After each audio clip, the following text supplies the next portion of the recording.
America is so broke now. They said, don't worry, you can pay your rent on layaway. What's up, America? Home foreclosures are getting worse. And in just the last month... Can we talk about the housing market and the condo market in North America and how it's crashing? Again, Chicago home prices grew far more than the nation's last month.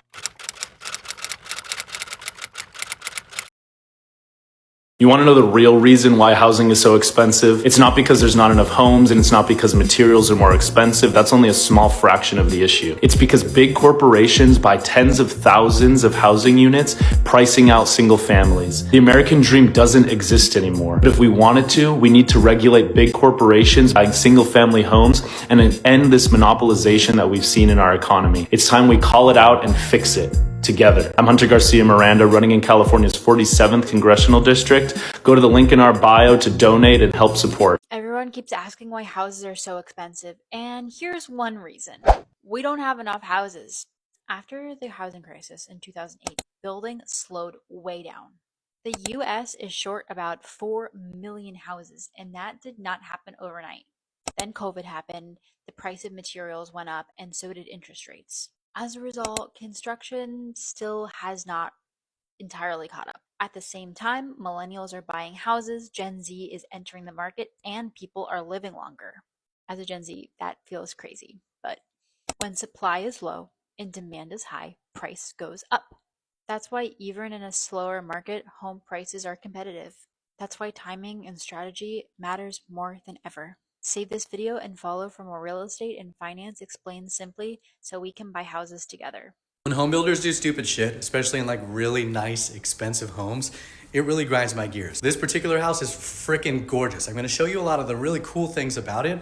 It would have sold already if it wasn't butted up right against 95 and probably would have sold for a lot more money than it's currently listed.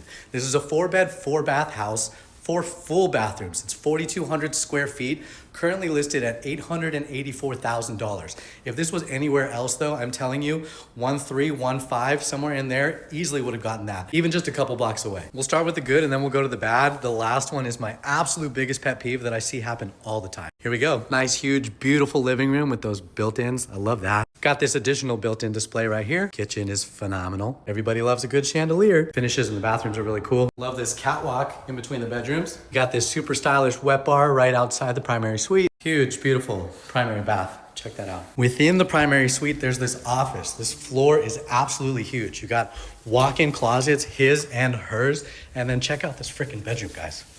Look at the space in here. And again, built-ins on the wall and that fireplace, shoot. The noise from the highway could take some getting used to. Again, I think that's probably why this hasn't sold, because some people just can't tolerate that. And from the roof deck, it's especially bad. This isn't something that the builder did, but still really, really cool. The unobstructed view of the Delaware River right off your roof deck. But again, you hear that 95 sound. And now, unfortunately, it's time for some of the bad. Not all of it would bother all people, but if you have a particular attentiveness to detail, it will. The first one I think is just a complete oversight. You've got a 4,200 square foot house, a huge first floor, and you didn't put a powder room in somewhere. Nobody wants to go upstairs or downstairs to use the bathroom while you're watching TV. Here's a pretty egregious one to my taste. Looks like a really nice fireplace, right? When you get up close though, look at the cuts. This isn't even, it's not tile.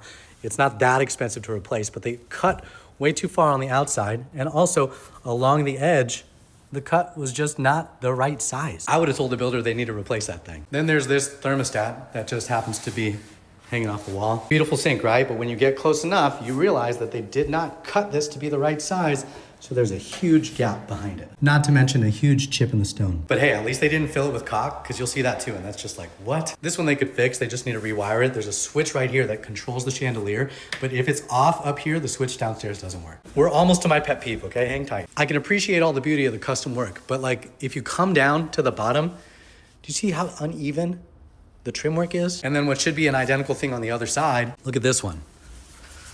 Like, what? I can understand leaving protective film on appliances and stuff like that, where you just want it to be new when the homeowner moves in. But when it comes to cabinetry, there's absolutely no way a homeowner should have to come in here and start trying to rip off all of that. Look at that in there too. All of that blue lining. You're never gonna get to the ones that are right in here. But it's not that they forgot one space, it's every single cabinet. There was some on the range hood as well. You can see remnants of it there all the way to the back. You can see it on top of the refrigerator as well. That stuff is supposed to be removed before installation. I can't tell you how many million-ish dollar new construction homes I've seen where they don't make sure that's taken care of. Anyways, it is a fantastic home. Somebody's gonna buy it and love it. I would even buy it if I could afford it because I already do live pretty much close to 95, so it doesn't bother me. But I just wish builders would care a tiny bit more about the quality of the finished product. You tell me, would you buy it if you had the money? Can we talk about the housing market and the condo market in North America and how it's crashing to the ground with no end in sight? Let me run something by you. Everything that you buy in your life has depreciation, whether you buy a TV or a car or a guitar, whatever you buy, you use it and it depreciates. Housing, for some reason, our beautiful economy has made it so that housing appreciates. And this is one of the biggest scams in the world. Let's put it this way. You buy yourself a house and you put in $100,000 kitchen, you extend the garage, you put in some patio stones, and the price is supposed to go up? No. That increase that you did was for yourself. It wasn't because it was going to be of value tomorrow. That's not how it works. And for some reason, whether it's the government or the economy or real estate agents, had us believing that everything in the housing market is going to appreciate, when in actual fact, it should and is depreciating. So the fallacy is over. The fallacy of buying a property, holding on to it, and then flipping it for a profit, well, those days, friends, are long gone. And you'll notice the cracks showing up. There is actual complete failure, catastrophic failure in the condo market right now. There are people that have bought condos that can't even dump them, even with $50,000, $60,000, $100,000 losses. Well, in housing, it's less when it comes to houses and detached homes. But if you've got an attached home or a town home or a condo, you're done. Those prices are going to go nothing but down. The property ladder that we were sold a few years back, like, oh, you're going to buy a starter home, you'll just put some lipstick on a pig, and you'll be able to flip it for $50,000, $60,000 over what you paid for it, building equity, yeah, those days are long gone. And I want to tell you how it's going to even go even worse, because in 2027 is the last of the people that got the cheap money of 2022, right? When the interest rate was 1.75, 1.95. Well, today it's north of 5%. And I bet you in the last 5 years, those people who have had their mortgage have defaulted on something, whether it's a car payment or a bill payment, a tax payment, insurance payment, some kind of payment, which means that they are not eligible for prime, right? They're going to go into secondary markets. They're going to go into B lending, and well, they're just going to get hammered. You're going to see the foreclosure and power of sale market spike if it already hasn't. I made a video a few days ago about how the delinquency rate has quadrupled since 2022, which is in correlation to what I'm talking about missing those payments. If you want to go and look at my last video that I made about it, you probably get a little bit of light will be shed on that subject. But getting back to it, there is no recovery in sight. And I'll tell you why. Everybody right now that was a speculator in the real estate market is getting flushed out. The people who owe money on anything right now are getting absolutely clobbered. they're not going to be able to recover from it because they're holding on. You see, they're losing so much money that they're holding on for springtime, summertime, fall time, and then we're back into the winter where nobody's buying houses. So if you're in the market, you better dump, you better sell, you better whatever you do, liquidate what you have, take your lumps, and move on as quickly as you can, because there is nobody coming to save you.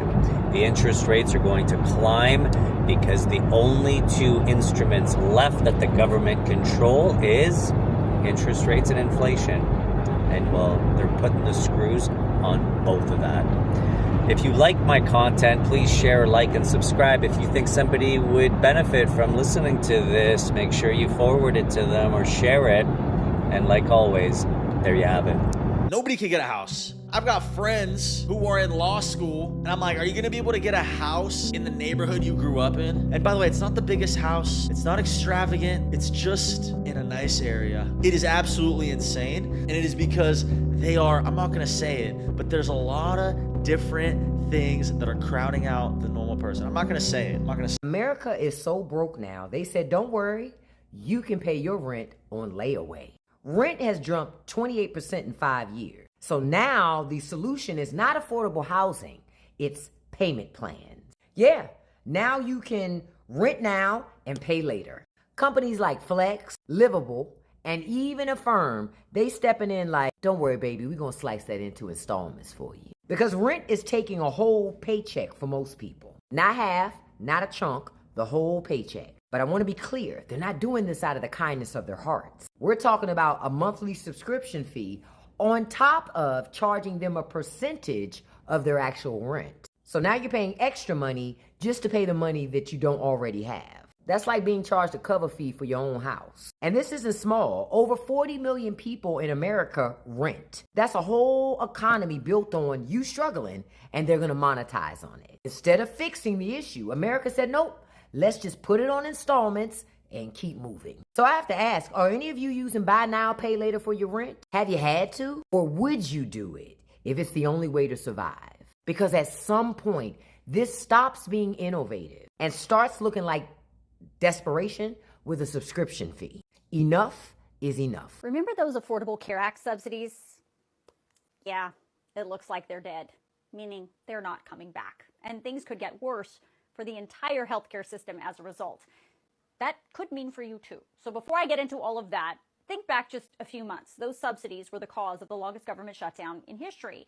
The same ones that kept healthcare costs down for about 22 million Americans. Those subsidies expired at the end of 2025. And as soon as January hit, because those subsidies were gone, millions of Americans saw their health insurance premiums skyrocket 50, 100, 200%. The Kaiser Family Foundation, which tracks healthcare data and has done so for years, says the average increased cost for an ACA healthcare plan was 114%. Of course, people were pissed. Some Senate and House Republicans, especially those who are vulnerable in the upcoming midterm elections, they vowed to work with Democrats to find a bipartisan solution and bring those subsidies back in some way. Hey, what's up, America? Home foreclosures are getting worse. And in just the last month, banks have seized 40,000 houses from paying Americans. Yes, that's 40,000 homes that people were paying on and they were unable to afford, so the banks seized them from the people that were living in them. 40,000 homes in a month, and it's expected to get much worse. Those numbers of foreclosure are absolutely through the roof, and it shows simply that Americans don't have the money to pay for these houses that they're trying to buy. Stop, full stop, period. The houses are too expensive and the wages are too low. There's really no debate or argument on that. And as long as this trend continues, foreclosures will continue to get worse as the year goes on. This is the problem with businesses buying hundreds of thousands of homes, sitting on them till the price goes higher. Then the people that get into them can't afford them and they get foreclosed and go back to the banks whence you bought those houses from in the first place. So it's just a rent cycle of get houses, unable to afford, back to bank, get houses, unable to afford, back to bank. In a constant cycle where you never own anything. So anyway, home foreclosures are starting to get worse, and it looks like this American dream is now an American fucking nightmare. Home prices today are often around 5 times the median household income nationally, and nearly 78% of aspiring millennial buyers say affordability, not lack of desire, is what's holding them back. Even earning a strong income these days doesn't guarantee access to buying a home. Let's put some structure around affordability right now. Economists often use something called the median multiple. It's simply the median price of a home divided by median income, and affordability tends to break down like this. If the ratio is 3 times income, housing is said to be affordable. 3 to 4 times income, moderately unaffordable. 4 to 5 times income, seriously unaffordable. 5 to 9 times income, severely unaffordable, and over 9 times income, extremely unaffordable. Today, the U.S. average is about 5x income. That puts the country squarely in the seriously unaffordable zone. And many major cities are far worse. Los Angeles and the surrounding areas are around 10.8x. San Francisco, around 10.5x. New York, 7.3x. And Boston, 6.6x. Hi, I'd like to buy a house. This one is on sale for $199,000. Wait, that's a lot more than I was expecting. Well, housing prices have increased 5% from last year. $199,000 is the average price for a home right now. Better luck next year. I just got a 3% raise at work. It's the average annual salary increase in the US, so I'm right on track. So, which house can I buy? Well, home prices have increased 15% from the last time you came in. Sorry, better luck next year. I've been trying to buy a home for 20 years, and my salary has gone up 91%, right on par with the average. Can I finally afford a home? Well, housing prices have actually gone up 152% from 20 years ago. The average home costs $480,000 now. So you're telling me that over the last 20 years, salaries have gone up on average 91%, but home prices have gone up over 152%? So how am I ever going to be able to afford a home? Well, you should have been investing your money so it can grow instead of just sitting in a bank account. That's easier said than done. It's actually simple. That lawyer Erica is hosting a free live investing workshop to show you how to invest and what to invest in to grow your money. If only I knew this 20 years ago. It's never too late to start investing. Sign up for my free investing workshop this week by clicking the link in the bio or going to erica.com/future. What's up, America? $1,000 utility bills. So we're now seeing a great deal of people throughout the United States paying over $1,000 for a month to heat their home. Not just electric, but also gas. The cost of both forms of energy to heat your house are through the fucking roof. My bill went from $250 to over $600 to heat my house in just 2 months. But now we're hearing more and more people paying over $1,000 a month just to heat their personal home. Not a business, a regular 2-bedroom, 1-bathroom home. In most cases, the utility companies are charging more for the delivery of the energy than they are for the actual fucking energy, leading many people to say that utility companies are just making shit up to gouge people. I agree with that. I believe utility companies are purposely overcharging people and gouging people. Utility companies across America need to be investigated for basically stealing from the American people. And I don't want these companies fined by the U.S. government. I want you to pass the savings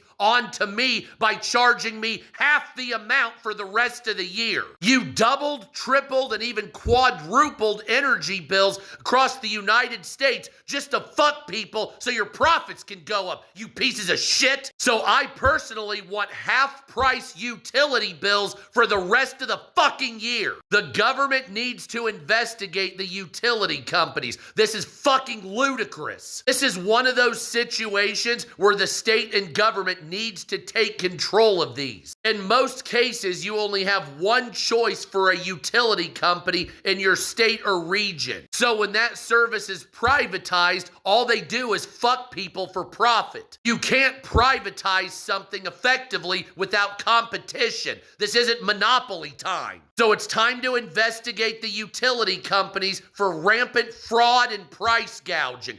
Fuck you, utility companies. Suck my butthole. And house price inflation was dramatically worse than inflation as a whole. Between 1991 and 2025, U.S. home prices increased at literally twice the rate of background inflation.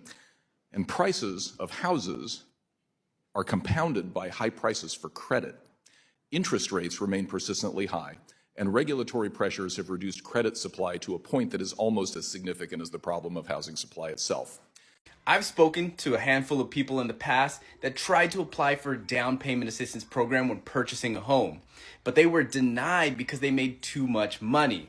They just needed the help for the closing costs and down payment. But if you read this article right here, you'll see now that home prices are starting to go up even more, these programs are starting to bend the rules a little bit. Once again, Chicago home prices grew far more than the nation's last month. Chicago's home prices are rising faster than any of those in any major U.S. metro area, according to the most recent data. In November, Chicago area home values were up 5.7%. The housing market is going like this. Home sales are down and home prices just hit another record high, which is not a great combo for the housing market. That's according to today's brand new existing home sales report from the National Association of Realtors. So in the month of January, existing home sales declined almost 8.5%. This slump is not great, especially since we've been seeing home sales improving over the last few months. So why is this happening? Well, the NAR says they can't really tell right now. They're thinking maybe this is going to be like a one-off, one-month problem, but it could also be an indicator that things may start to slow down again. What they know for sure is that the low home supply nationwide is causing these record high home prices. Speaking of those, the least expensive existing homes were found in the Midwest, where the median price was up more than 2%. In January, the median price there was more than $295,000. The third most expensive existing homes were found in the South, where the median price was up just a little bit to more than $351,000. The second most expensive existing homes were in the Northeast, where the median price was up almost 6% over January of last year. The median home price there was more than $505,000. And the most expensive existing homes were in the West, where the median price was more than $600,000. Now, here's what's interesting about the home prices in the West. The National Association of Realtors says that price is actually down about 1.5% from last year. We don't see that very often. Now, the National Association of Realtors has this thing called the Affordability Index, which measures whether or not a typical family earns enough income to qualify for a mortgage on a typical home. They say, as of January 2026, home affordability is the best it's been since March of 2022. They say that because they say wage gains are outpacing home price growth and mortgage rates are lower than they were a year ago. So if you want to read this report for yourself and see where